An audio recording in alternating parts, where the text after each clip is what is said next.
Welcome back to Waters Ironworks.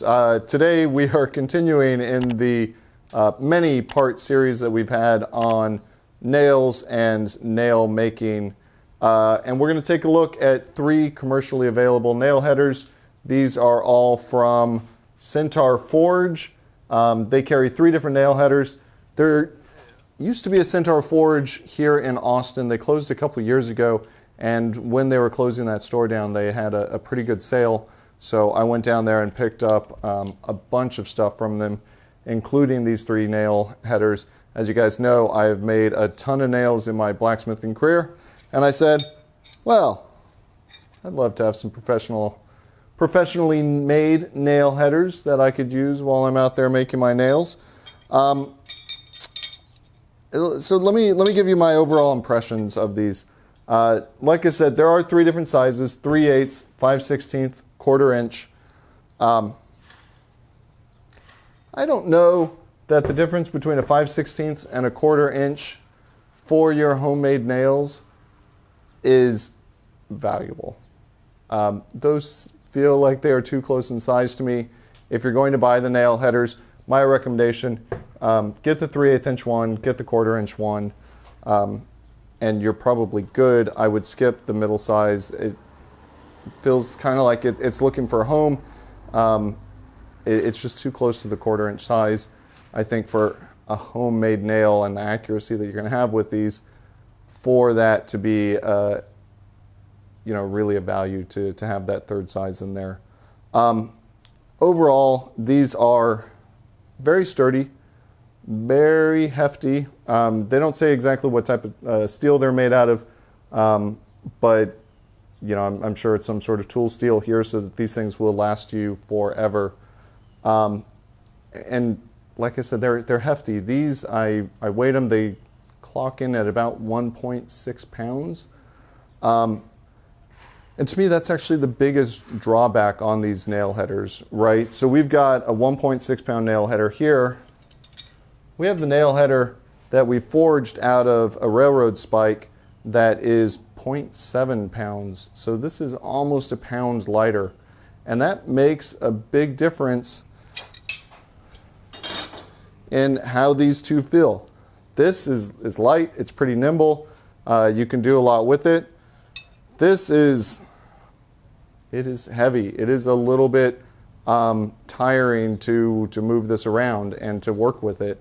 Honestly, my preference is for the lighter railroad spike nail header over this nail header from Centaur Forge. I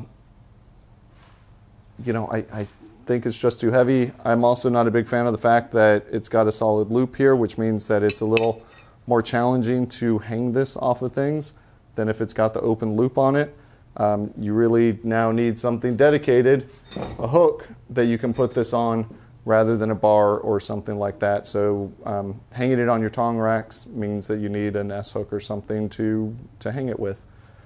The size of the head of the nail header, I think, is also a little bit problematic.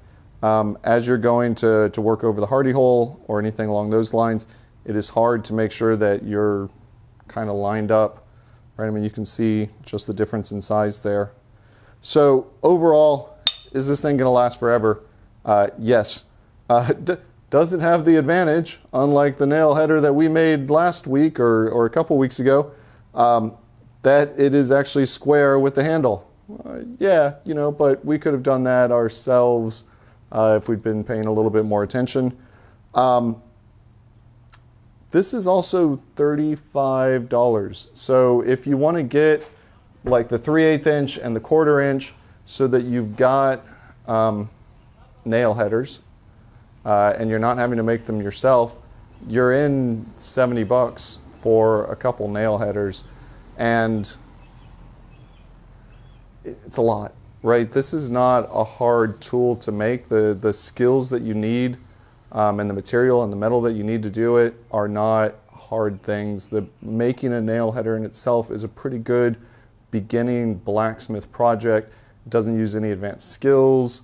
You can make them out of mild steel, especially if you go with something a little bit thicker, and they're going to last you a good while. And if If you need to make a new one, you make a new one. If you want to make one out of tool steel, you certainly can do that. 1042 or something like that would be a great tool steel to make them, or 4142 to make them out of. Making a handmade one, and we didn't do this in our video, but one thing that you can also do is, right, if you take this out a little bit longer, use a bigger piece of steel, you can put multiple size nail holes in one tool. And so now if you've got your 3/8 inch and your 1/4 inch, and you know, maybe you're going all the way up to a 1/2 inch or a 3/4 inch nail, if you're making some really big ones, you could potentially have one tool that has all of those sizes in it. So not a product I would recommend. If you want a quality nail header and you don't want to make your own, I mean, you're not going to go wrong with these, but I would make my own rather than buying one off the shelf. This is a tool that I really do think is easy and fast enough that you should probably just make it instead of buying it. The value, in my opinion, is just not there. But that is the Centaur Forge nail header. Again, series of 3 of them. They are solid. I've got no complaints about the quality or the way they work, other than I would love it if they were a little bit lighter. So hopefully you guys find this useful. I will put a link to Centaur Forge's site if you're interested in taking a look at these yourself.